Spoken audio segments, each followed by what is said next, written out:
Hello friend, NCERT learning की में आपका बहुत बहुत स्वागत है। इस वीडियो में हम लोग करने वाले हैं सब नेचुरल फिनोमेना। जो नेचुरल फिनोमेना होती है, जहाँ भी हम रहते हैं, गांव हो या शहर, वहाँ पे क्या होते हैं, कुछ नेचुरल फिनोमेना होते हैं जो कि मैन मेड नहीं होती हैं, जबकि नेचर मेड होती हैं।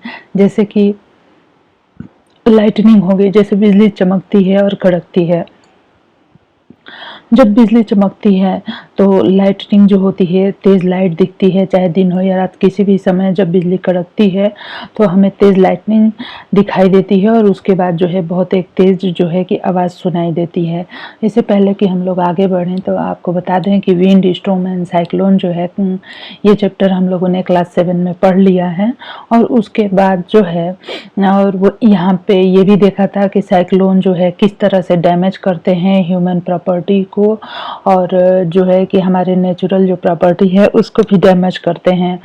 मतलब और यहाँ पे हमने ये भी देखा कि किस तरह से इस तरह की सिचुएशन में हम खुद को और अपने बाकी की वस्तुओं को किस तरह से हम बचा सकते हैं।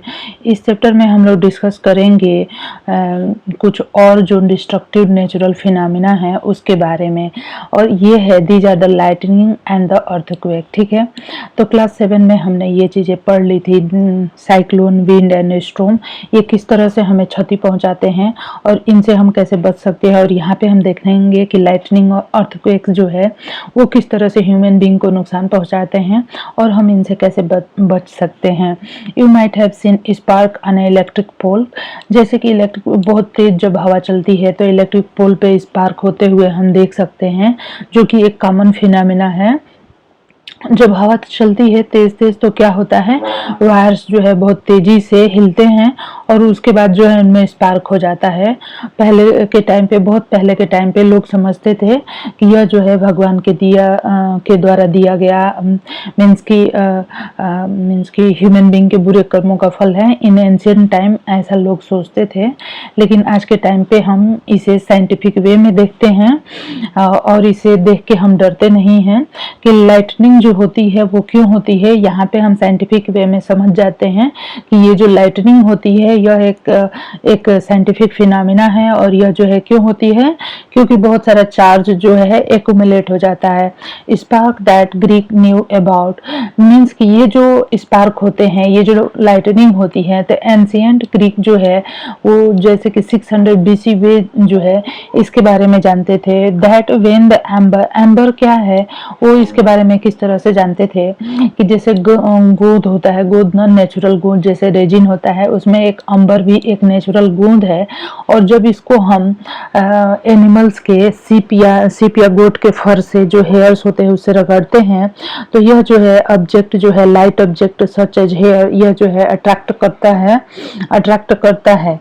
You might have seen that when you take off woollen और पॉलिस्टर क्लॉथ, आपने ये भी देखा होगा कि जब हम पॉलिस्टर या वुलन क्लॉथ को लेते हैं तो हमारे हेयर्स जो है चार्ज हो जाते हैं और जो है एक दूसरे से ऐसे और चिट चिट की आवाज करते हुए उड़ते रहते हैं। You have take off this cloth in dark, you have seen a spark and hair crackling sound. तो जब भी हम जो है अंधेरे में अपने कपड़ों को खोलते हैं और जब वो बहुत गर्मी होती है तो उनमें चिट चिट की आवाज आती है और क्रैकलिंग साउंड भी होता है और छोटे छोटे स्पार्क भी दिखते हैं। यहाँ पे हम देखेंगे कि 1752 में बेंजामिन फ्रैंकलिन ने, जो कि अमेरिकन साइंटिस्ट से थे, उन्होंने शो किया था lightning and the spark from your cloth are the essentially the same phenomena, however this realization took 2000 years. तो यहाँ पे हम ये देखते हैं कि एंशिएंट टाइम पे जो लोग थे वो जो है इस तरह के स्पार्क को भगवान का जो है कि नेचुरल मीन्स के गॉड का कोई फिनोमेना मानते थे। लेकिन आज के टाइम पे हम देखते हैं कि यह जो है लेकिन आज के टाइम पे हम जो है कि देखते हैं कि यह जो है कि नेचुरल फिनोमेना तो है ही, लेकिन यह इसको जो है हम एक साइंटिफिक वे में देखते हैं। ठीक है, इसको जो है हम एक साइंटिफिक वे में देखते हैं। Let us perform some activity to understand the nature of electric charge. अब यहाँ पे हम ये देखेंगे यह जो है साइंटिफिक फिनोमेना है और चार्ज के एक्युमुलेशन की वजह से होता है। तो ये चार्ज कितने तरह के होते हैं और ऐसा क्यों होता है, इसके बारे में हम लोग समझेंगे। यहाँ पे हम देखेंगे कि चार्जिंग बाय रबिंग, कभी कभी चार्जिंग जो है रबिंग के द्वारा भी हो जाती है। रबिंग जैसे कि हम क्या करते हैं, ball pen refill and rub it vigorously with the piece of the polythene. जैसे जो प्लास्टिक की रिफिल होती है जो कि पेन में यूज होती है, अगर उस रिफिल को हम प्लास्टिक से पॉलीथीन से रगड़ते हैं तो वो उस पे जो है चार्ज जो है एक्यूमुलेट हो जाते हैं। और जब हम छोटे छोटे पेपर्स को टुकड़ों को रखते हैं और उसे उठाते हैं तो उसे उठने भी लगते हैं। Take care not to touch the rubbed end of the refill with your hand or with a metallic object. Repeat the activity with the small repeat this activity with a small piece of the dry leaves, husk and mustard seed and record your observation. तो यहाँ पे हम देखते हैं कि ये जो charge है किस तरह से गेन हो जाते हैं। जहाँ भी कुछ एक्टिविटी होती है, कुछ वर्क होता है, वहाँ पे जो है चार्ज एक्युमुलेट हो जाता है। When a plastic refill is rubbed with, तो यहाँ पे हम देख रहे हैं कि जो प्लास्टिक रिफिल होती है जब हम उसको पॉलीथीन से रब करते हैं तो क्या होता है, it acquire a small electric charge. तो इस पे जो है इलेक्ट्रिक चार्ज आ जाते हैं।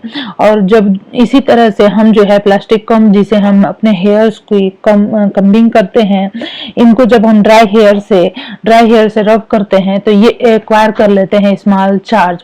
These objects are called charge objects.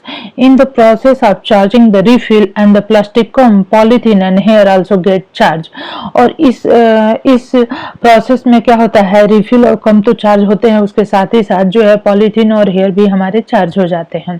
तो ये कुछ एक्टिविटी बताई गई हैं जिसे करके आप जो है टाइप ऑफ चार्जेस को समझ सकते हैं। Type of charge and there interaction. यहाँ पे दिया गया है कि दो बैलून को फुला के हम लोग इस तरह से हैंग करेंगे एक दूसरे से थोड़ी सी दूरी पे, और उसके बाद क्या करेंगे, रब both the balloon with woollen cloth and release them. What do you observe. तो जैसे दोनों ही क्लॉथ को अगर हम जो है वुलन क्लॉथ से रब करते हैं उसके बाद छोड़ते हैं तो दोनों एक दूसरे को रिपेल करने लगते हैं। और दो चार्ज वस्तुओं का रिपल्सन और अट्रैक्शन होता है, ये आपको पता ही है। ये रिपल्सन क्यों होता है, क्योंकि जब इन दोनों वस्तुओं पे सेम काइंड ऑफ चार्ज होता है तब ये एक दूसरे को रिपेल करती हैं। Now let us repeat this activity with the use of the pen refill. इसी तरह से हम पेन रिफिल के साथ भी कर सकते हैं। जब हम rub one refill with polythene, place it carefully in the glass tumbler using the tumbler as a stand, rub the other refill also. और उसके बाद हम जो है with polythene, bring it close to charge refill, be careful not to touch the charged end with your hand. Is there any effect on the refill, do they attract each other or repel each other? In this activity you have brought close together the charged object that were made of the same material. Means कि same material की अगर वस्तुएं बनी हुई हैं तो उन पे जो है same kind of the charge आता है, और same kind of the charge आने की वजह से एक दूसरे को वो रिपेल करती हैं। और जब हम एक रब करेंगे refill and place it generally in a glass tumbler, bring and place charge with and observe unlike charge attract each other। तो यहाँ पे क्या होता है कि दोनों पे डिफरेंट काइंड ऑफ चार्ज होता है, इसलिए ये जो है एक दूसरे को अट्रैक्ट करते हैं। Can you also say that the charge of the same kind repel each other and the charge of the different kind attract each other. तो यहाँ पे हम देख रहे हैं कि जो लाइटनिंग होती है, जो स्पार्क होते हैं, वो जो है चार्ज के एक्युमुलेशन की वजह से होते हैं। माने तो ये गॉड नेचुरल फिनोमेना है, माने तो ये साइंटिफिक फिनोमेना है। तो इसमें जो है कि चार्ज जो है किस तरह से एक्युमुलेट होता है, इसके प्रोसेस भी हमने समझ लिया है। जब भी हम कोई एक्टिविटी करते हैं तो उसमें क्या होती है, हमारी एनर्जी खर्च होती है और वो जो है चार्ज के रूप में जाके से प्लास्टिक की जो रिफिल होती है उसको रब करते हैं पॉलीथीन से, तो उस पे जाके जो है कि पॉजिटिव चार्ज स्टोर हो जाते हैं और दूसरे प्लास्टिक रिफिल को इस तरह से वो रिपेल करते हैं। लेकिन दो वस्तुएं ऐसी हैं जो डिफरेंट काइंड ऑफ मटेरियल से बनी है और उन पे डिफरेंट काइंड ऑफ चार्ज है, तो वो दोनों जो है एक दूसरे को अट्रैक्ट करते हैं। It is a convention to call the charge acquired by a glass rod when it is rubbed with silk as positive. यहाँ पे कहा जा रहा है कि हम एक ग्लास रॉड को लेंगे और इसे हम जो है सिल्क के कपड़े से रब करेंगे तो क्या होगा, ग्लास रॉड पे पॉजिटिव चार्ज आ जाता है। और इसी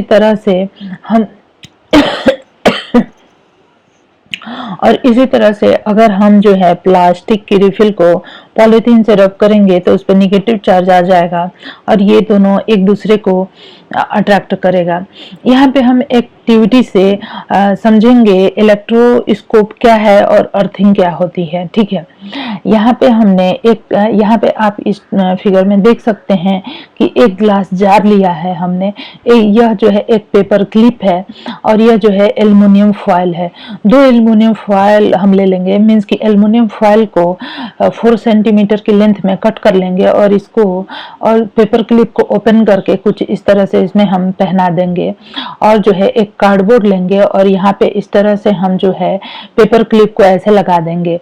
उसके बाद हम प्लास्टिक रिफिल को जब रब करके और इस बात का हम ध्यान रखेंगे कि रिफिल के जिस हिस्से को हमने रब किया है वहां पे चार्जेस एक्युमुलेट हो जाते हैं और वो स्टैटिक होते हैं और वो मूव नहीं करते हैं। तो हम क्या देखेंगे कि यहाँ पे चार्ज जो है प्रवाहित होगा और यहाँ पे क्योंकि ये दोनों एल्युमिनियम की फॉयल है, सेम काइंड ऑफ मटेरियल है, तो सेम काइंड ऑफ चार्ज इनके ऊपर आएगा और इसलिए यहाँ पे आप देख सकते हैं कि ये दोनों एक दूसरे को रिपेल कर रहे हैं। तो इस तरह से हम जो है कोई भी वस्तु को ये पेपर क्लिप के पास में लाकर टच करा के ऐसा पता कर सकते हैं कि ये जो वस्तु है इसमें चार्ज है या नहीं है। और इस तरह के apparatus जो कि चार्ज को चेक करने के लिए बनाए जाते हैं उसे हम इलेक्ट्रोस्कोप कहते हैं। Thus we find that electric charge can be transferred from a charged object to another through a metal conductor. Touch the end of the paper clip gently with hand and you will find a change in the foil strip. They come back to their original state. Repeat charging of the foil strip and touching the paper clip. Every time you will find that the foil strip collapse as soon as touch the paper clip with hand। और यहाँ पे हम क्या देखते हैं कि अगर हम रिफिल को रख देते हैं उसके बाद हम जो है इस पेपर क्लिप को अपने हाथ से छूते हैं तो क्या होता है कि जितना भी चार्ज होता है एल्युमिनियम फॉयल पे वो सारा हमारे हाथ के थ्रू अर्थ को चला जाता है। इसी को हम अर्थिंग कहते हैं। और जब इसका सारा चार्ज जो एल्युमिनियम फॉयल पे जो चार्ज है वो सारा हमारी बॉडी के थ्रू अर्थ को चला जाता है तो फॉयल से चार्ज खत्म हो जाते हैं और वो एक दूसरे के पास आके चिपक जाते हैं और जो है चार्ज जो हमारे हैंड से और बॉडी से होते हुए अर्थ को जाता है इसे ही हम अर्थिंग कहते हैं और इसका हम जो है बहुत जगहों पे यूज भी करते हैं। तो इस तरह से हम यहाँ पे देख रहे हैं कि पेपर फॉयल जो है डिस्चार्ज हो जा रही है, एल्युमिनियम फॉयल डिस्चार्ज हो जा रही है और अर्थिंग हो जा रही है। स्टोरी ऑफ लाइटनिंग यहाँ पे हम समझेंगे। स्टोरी ऑफ लाइटनिंग में क्या होता है, जैसे कि क्लाउड होते हैं क्लास 7 में आपने देखा, during the development of the thunderstorm air current move upward while the water droplet move downward. This vigorous movement, यहाँ पे हम क्या देख रहे हैं कि एयर करंट जो है ऊपर की तरफ मूव करती है जबकि वाटर के ड्रॉपलेट नीचे की तरफ। This vigorous movement caused by the separation of charge by the process not yet completely understood. The positive charge collect near the upper edge of the cloud. यहाँ पे आप देख सकते हैं इस फोटो में कि जो पॉजिटिव चार्ज होता है, जैसे कि क्लाउड है तो क्लाउड में जो लेयर बन जाती है तो अपर साइड के जो क्लाउड होते हैं उसमें पॉजिटिव चार्ज होता है और जो नीचे के साइड क्लाउड होते हैं वहां पे निगेटिव चार्ज होता है। ये negative by the process not yet completely understand the positive charge collected near the upper edge of the cloud and negative charge accumulate near the lower edge. There is a accumulation of positive charge near the ground also.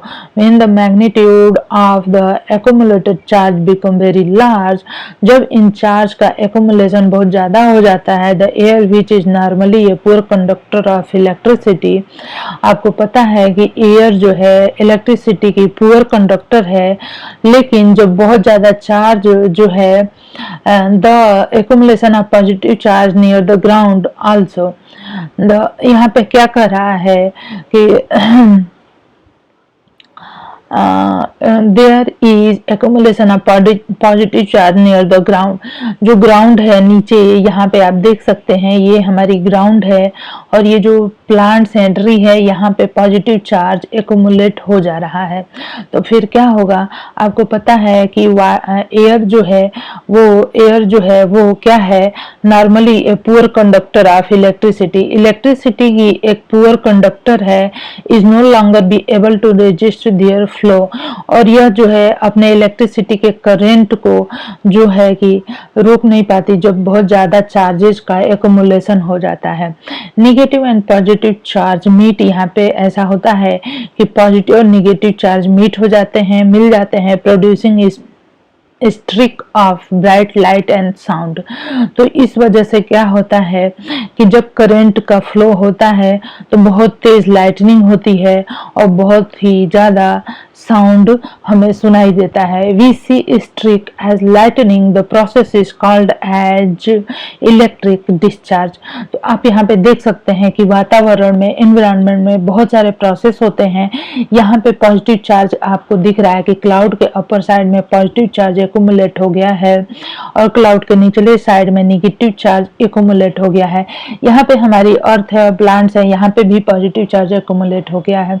लेकिन ये जो air है यहाँ पे आपको पता है कि एयर पुअर कंडक्टर है ऑफ इलेक्ट्रिसिटी, लेकिन जब बहुत ज्यादा नेगेटिव और पॉजिटिव चार्ज एक्युमुलेट हो जाते हैं तो इनके बीच में एक करंट स्थापित हो जाता है, और जब ये करंट फ्लो होती है तो ये चमक हमें दिखाई देती है और आवाज हमें सुनाई देती है।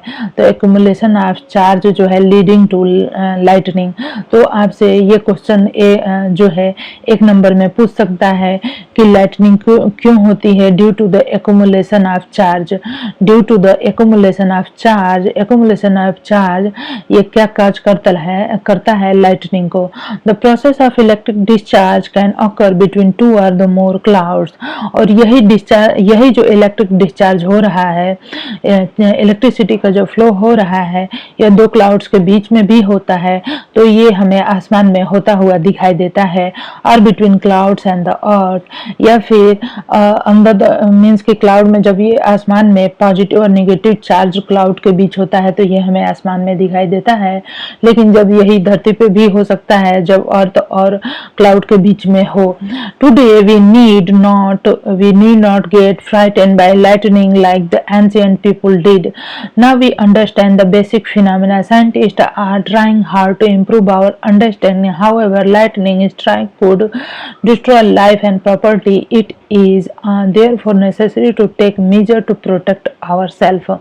और जब कभी भी इस तरह के फिनोमेना हो तो हमें अपने आप को बचाने के लिए, सेफ्टी के लिए कुछ जो है सेफ्टी रूल्स को फॉलो करना चाहिए। तो लाइटनिंग से खुद को बचाने के लिए क्या कर सकते हैं? During the lightning and thunderstorm no open place is safe. जब भी लाइटनिंग होती है और थंडर होते हैं उस समय में ओपन प्लेस जो है सेफ नहीं होते हैं। Hearing thunder is an alert to rush to a safe place. जब कभी भी तेज आवाज हो तो उस समय हमें जो है किसी सुरक्षित जगह पे चले जाना चाहिए। After hearing the last thunder wait for some time before coming out of the safe place.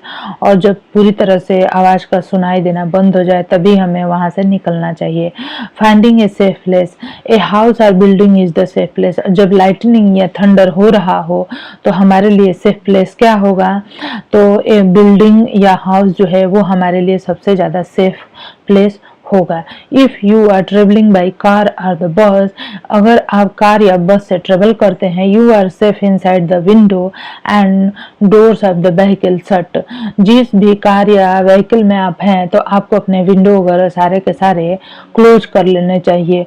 Dos and don't during the thunder storm, thunder storm के दौरान हमें क्या करना चाहिए और क्या नहीं करना चाहिए। Open vehicle like motor bike, tractor, construction machinery, open car are not safe. ये सारी चीजें जो है थंडर और लाइटनिंग में सेफ नहीं होती हैं, ठीक है। और जो है ओपन फील्ड टाल ट्री, जैसे कि ओपन फील्ड है, बहुत बड़े बड़े ट्री हैं, shelters in the park, elevated place do not protect us from the lightning stroke। ये सारी चीजें हमें लाइटनिंग के स्ट्रोक से नहीं बचा सकती। Carrying umbrella is not a good idea at all during thunder, और अम्ब्रेला को कैरी करना भी थंडर के दौरान बिल्कुल भी सेफ नहीं है। If in a forest take shelter under shorter tree, अगर आप फॉरेस्ट के अंदर हैं तो आप जो है छोटे छोटे ट्रीज के नीचे छुप सकते हैं। If no shelter is available and you are in an open field, अगर वहां पे शेल्टर नहीं है, stay away from all the tree, stay away from the poles and other, जो भी आसपास में ट्री हैं और पोल्स हैं उनसे दूर रहना चाहिए। Do not lie on the ground, आपको ग्राउंड पे भी नहीं रहना चाहिए। Instead to squat down on the ground, place your hand on your knee with your head between the hand, this position will make you the smallest target to be struck. तो यहाँ पे ये कहा जा रहा है कि आपका सबसे बेस्ट पोजीशन हो सकता है, जिस तरह से इस फोटो में बना के दिखाया गया है कि किसी भी प्लेस पे अगर थंडर स्टॉर्म हो रहा है और आप कहीं बाहर हैं तो ये जो है सेफ पोजीशन है इनसाइड द हाउस। बाकी कह रहा है कि हमें, अगर हम घर के अंदर हैं तो हमें क्या करना चाहिए। Lightning can strike telephone cords, electric wire and the metal pipes, means की जो लाइटनिंग होती है वो हमारे टेलीफोन के कॉर्ड्स को, इलेक्ट्रिक वायर्स को और मेटल पाइप्स को सबको खराब कर सकती है। Do you remember lightning as in क्योंकि आपको पता है कि लाइटनिंग जो है एक इलेक्ट्रिक डिस्चार्ज है, तो इस समय जितने भी इलेक्ट्रिकल इंस्ट्रूमेंट हैं इनको खतरा होता है। ड्यूरिंग ए थंडर स्टॉर्म, जब भी थंडर होता है, contact with this should be avoided, तो इनके साथ में हमारा कांटेक्ट अवॉइड करना चाहिए। It is safer to use mobile phone and cordless phone, इस समय हमें जो है मोबाइल फोन या कार्डलेस फोन का यूज करना चाहिए। However it is not wish to call up a person which is receiving your phone through a wired phone. Bathing should be avoid during the thunder to avoid contact with the running water, electric appliances like the computer, TV, etc. should be unplugged. Electrical lightning can remain on. They do not cause any harm. उसके बाद हम देखते हैं lightning conductor की earthing जो है वो क्या होती है, और लाइटनिंग कंडक्टर जो है, लाइटनिंग कंडक्टर जो है यह अर्थिंग का ही एक प्रोसेस है। इसमें हम क्या करते हैं कि अपने घर या बिल्डिंग को लाइटनिंग से बचाने के लिए क्या करते हैं, कॉपर प्लेट को किस तरह से लगाते हैं अपने घरों के थ्रू, इसके बारे में हम देखेंगे। ये जो लाइटनिंग कंडक्टर होता है is a device used to protect building from the effect of lightning. हम जो है अपने बिल्डिंग को लाइटनिंग के इफेक्ट से बचाने के लिए ये सारी सुविधाएं करते हैं।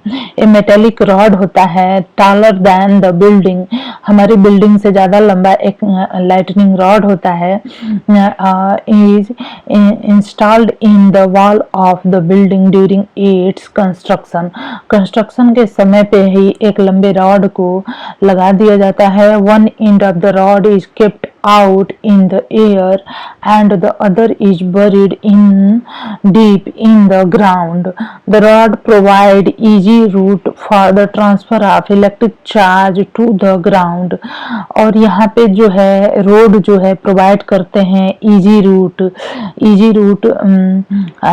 for the transfer of electric charge to the ground। तो यहाँ पे आप देख सकते हैं कि metal column used during the construction, electric wire and water pipe in the building also protect us to an extent but do not touch them during thunder। तो यहाँ पे हम देख रहे हैं कि एक वायर जो है, एक रॉड जो है मेटल का लगाया जाता है। यह जो है ऊपर जितनी भी चार्ज या लाइटनिंग होती है उसको यहाँ पे ले आके अर्थ में कॉपर की एक बड़ी सी प्लेट होती है, उसको अंदर मिट्टी धरती के अंदर कुछ फुट की गहराई पे लगा दिया जाता है, जिससे कि जो भी चार्ज हवा से हमारी बिल्डिंग को आते हैं ये सारे के सारे जाके अर्थिंग के द्वारा अर्थ में चले जाते हैं। इसे अर्थिंग भी कहते हैं या फिर इसे लाइटनिंग कंडक्टर भी कहते हैं। यह हमेशा हमारे सेफ्टी के लिए होता है। तो इस चैप्टर में हमने लाइटनिंग के बारे में पढ़ा, जो कि एक नेचुरल फिनोमिना है और एक डिस्ट्रक्टिव फिनोमिना भी है, और इससे हम कैसे बच सकते हैं ये भी हमने समझा।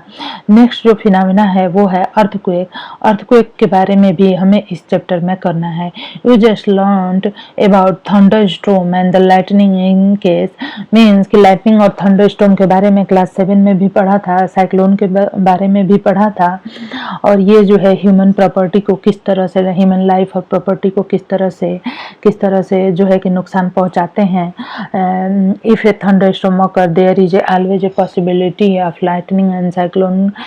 तो यहाँ पे ये सारे के सारे जो फिनोमेना है, चाहे अर्थक्वेक हो, लाइटनिंग हो, साइक्लोन हो, थंडर हो, ये सारे के सारे जो नेचुरल एक फिनोमेना है, ये सारे एक दूसरे से कनेक्टेड हैं। However, there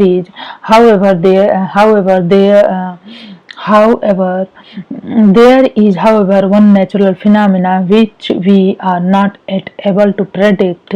इन सारे के बीच में भी एक ऐसी फिनोमिना है जो है वह अर्थक्वेक, जिसके बारे में हम पहले से पता नहीं लगा सकते। It can cause damage to human life and the property on a huge scale। यह जो है ह्यूमन लाइफ को डैमेज कर देता है, और ह्यूमन लाइफ को और प्रॉपर्टी को है बड़े स्केल पे। तो अर्थक्वेक जो है इंडिया में जो कि हुआ था 8 अक्टूबर को 2005 को इन उरी, 8 अक्टूबर 2005 में in Uri and the Tangdhar town of the north Kashmir. और थंगडार टाउन जो है नॉर्थ कश्मीर में, वहाँ पे before that a major earthquake occurred on 26 January 2001 in Bhuj district of Gujarat. तो यह जो है एक अर्थक्वेक हुआ था 26 जनवरी को 2001 को इन द भुज गुजरात में। Also ask your parents about the huge damage of the life and property caused by these earthquake। तो अर्थक्वेक के द्वारा ये सारी जो चीजें होती हैं इसके बारे में हमें जानना चाहिए। Collect a few pictures showing the damage. हमें जो है इसके बारे में कुछ पिक्चर्स यहाँ पे दिखाए गए हैं, इसलिए कि जो अर्थक्वेक होता है वो कितना भयंकर होता है, अर्थक्वेक क्या होता है, ये क्वेश्चन, इसका आंसर हम यहाँ पे देखेंगे। अर्थक्वेक जो होता है सेकिंग और the trembling of the earth lasting for a few very short time, means कि कुछ सेकेंड्स के लिए जो है हिलना, हर अर्थ का हिलना, सेकिंग जो होता है इसे, और यह जो है इसे हम अर्थक्वेक कहते हैं। It is caused by the disturbance deep inside the earth crust. ये फोटो है कश्मीर अर्थक्वेक का, ठीक है। तो यहाँ पे किस तरह से ये सारी चीजें होती हैं। Earthquake occur all the time. Earthquake हमेशा होते रहते हैं all over the earth. There are not even noticed major earthquake are much less frequent. Means कि जो मेजर अर्थक्वेक होते हैं वही हमारा नुकसान करते हैं, और जो छोटे छोटे अर्थक्वेक होते हैं जो कि बहुत ही कम मैग्नीट्यूड के, उनसे हमें कोई नुकसान नहीं होता। They can cause immense damage to building, bridge, dams and people. There can be a great loss of life and property. The earthquake can cause flood, landslide and tsunami. जब कभी भी earthquake आता है तो उसके बाद जो है कि उसके बाद फ्लड, लैंडस्लाइड और सुनामी भी आता है। A major tsunami occurred in the Indian Ocean on 26 December 2004। 26 दिसंबर को एक बहुत बड़ा सुनामी भी आया था। All the coastal areas around the ocean suffer huge losses। तो यहाँ पे हम देख सकते हैं what cause an earthquake. Earthquake को कौन काज करता है? इन ancient time people did not know the true cause of earthquake. पहले के टाइम पे लोगों को अर्थक्वेक के बारे में ज़्यादा जानकारी नहीं थी और उनका आइडिया था, उनकी जो आइडिया थी इसके बारे में वो मिथिकल स्टोरीज थी। मीन्स कि भगवान जब गुस्सा होते हैं तो जो है अर्थक्वेक आते हैं, कुछ इस तरह के थॉट थे। लेकिन इसका साइंटिफिक एक जो साइंटिफिक अप्रोच है वो बिल्कुल अलग है। यहाँ पे हम देखते हैं कि ये हमारी अर्थ है और इस अर्थ में यहाँ पे हम देख रहे हैं ये हमारी अर्थ है। अर्थ का ये क्रस्ट है, उसके बाद का जो लेयर है उसे मेंटल कहते हैं। उसके अंदर की लेयर आउटर कोर और इनर कोर। मेंटल और कोर हो गया और सबसे ऊपरी लेयर जो है अर्थ क्रस्ट हो गया। स्ट्रक्चर ऑफ अर्थ में हमने देखा the outer layer of the earth is not in one piece। जो आउटर लेयर है, जो क्रस्ट है, वो एक पीस में नहीं है, ये छोटे छोटे टुकड़ों में टूट चुका है। इस fragment is called the plate. This plates are in continuous motion. They when they brush past one another। Means कि ये जो प्लेट्स हैं, छोटे छोटे प्लेट्स हैं अर्थ क्रस्ट के, जब ये एक दूसरे से टकराते हैं तब भी जो है अर्थक्वेक आता है। The another due to collision. और इनके कोलिजन की वजह से बहुत सारी चीज़ें क्रिएट होती हैं। It is this disturbance that show up as an earthquake on the surface of earth. जब अर्थ के सरफेस पे अर्थक्वेक आता है तो इनका कोलिजन ही कारण बनता है। यहाँ पे कोलाइडिंग आपको दिखाया गया है कि कोलाइडिंग की वजह से होता है। ये बर्सिंग पेस्ट है, तो इस एक दूसरे से मूव होना। तो scientist know so much about the earthquake can means कि आज के टाइम पे इसके बारे में हम बहुत कुछ जानते हैं। We know for sure that cause an earthquake means कि हम लोग जो है अर्थक्वेक का रीजन क्या होता है इसके बारे में हम जानते हैं। ट्रिमर जो होते हैं on the earth can also be caused means कि जो अर्थ क्रस्ट में जो ट्रिमर्स आते हैं, जो मूवमेंट होता है या सेकिंग होती है, उसकी वजह जो है वोल्केनो इरप्शन भी हो सकता है और ए मीटेओराइट हिट भी हो सकता है ऑन द अर्थ। तो वोल्केनो इरप्शन या मीटेओराइट हिट जब अर्थ पे होता है तब भी अर्थ ट्रेमर करती है और एन अंडरग्राउंड न्यूक्लियर एक्सप्लोजन, या फिर कभी कभी जब न्यूक्लियर एक्सप्लोजन होता है तब भी ऐसा होता है। तो यहाँ पे हम देख रहे हैं explosion is carried out। However, most earthquakes are caused by the movement of earth plate।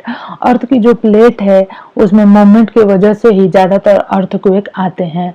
Earthquake are caused by the movement of plate। ठीक है, तो अर्थक्वेक जो है वो मूवमेंट ऑफ प्लेट की वजह से होती है। The boundaries of the plate are the weak zone where earthquake are more likely to occur। The weak zone are also known as the seismic or the fault zone। Means कि अर्थ पे कुछ area ऐसे हैं जहाँ पे कि earthquake का आना बहुत ही आम बात है। तो इस तरह के एरिया को हम सिस्मिक जोन या फॉल्ट जोन कहते हैं। इंडिया में the area most threatened as means कि इंडिया में जो अर्थक्वेक के ज्यादा प्रोन एरिया है, फॉल्ट जोन है या सिस्मिक जोन है, वो है कश्मीर में वेस्ट और western and the central Himalaya, the whole of the north east, Rann of Kutch. ठीक है, रन ऑफ कच्छ यहाँ पे देख सकते हैं, Rajasthan and the Indo Gangetic plains. Some area of the southern India also fall in this range. तो यहाँ पे हम देख सकते हैं कि इंडिया में कौन कौन से एरिया जो है वो सिस्मिक जोन में आते हैं। तो कश्मीर आ गया, वेस्टर्न सेंट्रल हिमालय आ गया, वेस्टर्न और सेंट्रल हिमालय आ गया, whole north east Kutch, Rann of Kutch आ गया, राजस्थान, इंडो गैंगेटिक प्लेन आ गए, और साउथ के भी कुछ रीजन हैं जो कि सिस्मिक जोन में आते हैं। The power of an earthquake is express in term of magnitude on a scale called the Richter scale. और इस मैग्नीट्यूड को मापने के लिए हम जो है अर्थक्वेक के ट्रेमर के मैग्नीट्यूड को मापने के लिए हम जो स्केल यूज करते हैं उसे हम रिक्टर स्केल कहते हैं, really destructive earthquakes have magnitude higher than 7 on the Richter scale. ठीक है, जो 7 के ऊपर के जो रिक्टर स्केल पे जो मैग्नीट्यूड के जो अर्थक्वेक होते हैं 7 से ऊपर के, वही जो है हमारे लिए हार्मफुल होते हैं, नेक्स्ट इसमें जो है वो है the tremor produce wave on the surface of अर्थ। जो भी ट्रेमर्स होते हैं, जो कंपन होते हैं, वो जो है अर्थ पे वेव्स की वजह से होते हैं। These are called the seismic waves. तो आपसे 1 नंबर में ये क्वेश्चन पूछा जाता है कि जो ट्रेमर होते हैं वो क्यों होते हैं, सिस्मिक वेव्स की वजह से होते हैं। The waves are produced by the instrument called the seismograph. ये जो वेव्स हैं, यह इंस्ट्रूमेंट, जिस इंस्ट्रूमेंट के द्वारा मापी जाती हैं उसे हम सिस्मोग्राफ कहते हैं। Seismograph, the instrument is simply A vibrating rod और पेंडुलम विच, यह जो है वाइब्रेटिंग रॉड होता है या पेंडुलम होता है जो कि which start vibrating when tremor occur, यह जो है वाइब्रेशन स्टार्ट कर देता है जब ट्रिमर होता है। A pen is attached to the vibrating system, एक पेन अटैच होता है वाइब्रेटिंग सिस्टम से। The pen record the seismic wave and the paper which move under it. By studying these waves, scientists can construct a complete map of earthquake as shown in figure. They can also estimate its power to cause destruction. Means कि इस तरह से यह जो है seismograph जो होता है, यह जो ऑपरेटस है हमारा, ठीक है, इस सिस्मोग्राफ का यह जो ऑपरेटस है यह कुछ इस तरह से होता है और इस पे जो ग्राफ बनता है उसके द्वारा हम ये मेजर कर सकते हैं कि कोई भी अर्थक्वेक जो है उसका मैग्नीट्यूड क्या है और कितना है। ठीक है, तो यहाँ पे आपको इनसाइड द अर्थ की एक फोटो दिखाई गई है कि किस तरह से जो है कि अर्थ के सेंटर के अंदर से किस तरह से कोई पॉइंट होता है जहाँ से सिस्मिक वेव्स का चलना स्टार्ट होता है और अर्थक्वेक आता है। Like many other scale in the science, decibel is another example. Richter scale is not linear. This means that a earthquake of magnitude 6 does not have 1.5 time the destructive energy of earthquake of magnitude 4. Means कि earthquake जो है 4 का या 2 का या 6 का ये ज़्यादा हार्मफुल नहीं होता है। जब earthquake जो है 7 मैग्नीट्यूड या 7 से ज़्यादा का होता है तब जाके यह जो है हमारे लिए बहुत ज़्यादा हार्मफुल होता है। प्रोटेक्शन अगेंस्ट earthquake, जब भी earthquake आने होते हैं तो हम इससे खुद को कैसे प्रोटेक्ट करते हैं। We know from the earlier pages that earthquake cannot be predicted. We have also seen that they can be lightly destructive. Means कि हमेशा जो है कि हम earthquake आने वाला है इसे हम हमेशा प्रेडिक्ट नहीं कर सकते, फिर भी कभी कभी कर सकते हैं। We have also seen that they can be highly destructive. हम कभी कभी देखते हैं कि ये कभी कभी बहुत ज़्यादा डिस्ट्रक्टिव होते हैं, तो इनसे बचने के लिए हम क्या कर सकते हैं। और जो है कि हमें जो है अपने जो बिल्डिंग्स या घर बनाने चाहिए वो सिस्मिक एरिया में नहीं बनाने चाहिए। हाईली सिस्मिक एरिया में हमारे घर जो है वो बहुत ही भारी भारी ब्रिक्स वगैरह और स्टोन के नहीं बने होने चाहिए। वहाँ पे हैवी कंस्ट्रक्शन नहीं करना चाहिए, ठीक है, क्योंकि जब वो गिरेंगे तो उनसे बहुत ज़्यादा डैमेज होगा। और वहाँ पे कप बोर्ड्स के ही बिल्डिंग्स और जो है क्या लकड़ियों की बिल्डिंग ही बनानी चाहिए। since some building may catch fire due to the earthquake, it is necessary building, especially tall building, have firefighting equipment in working order. Means कि earthquake जब होता है तो वहाँ पे आग भी लग जाती है, तो इस सब से बचने के लिए हमें जो है हमेशा तैयार रहना चाहिए और फायर एक्सटिंग्विशर हमेशा वर्किंग स्टेट में होने चाहिए। Central building research institute Roorkee has developed known how to make earthquake proof house। Means कि जो IIT के जितने भी इंस्टीट्यूट हैं वहाँ पे ये रिसर्च होता है कि किस तरह से हम जो है कि डेवलप कर सकते हैं earthquake proof house को। If you are at home take shelter, means कि अगर आप घर पे हैं और earthquake आ जाता है तो हमें क्या करना चाहिए? Stay away from tall and heavy object। if you are in bed, do not get up, protect your head with a pillow।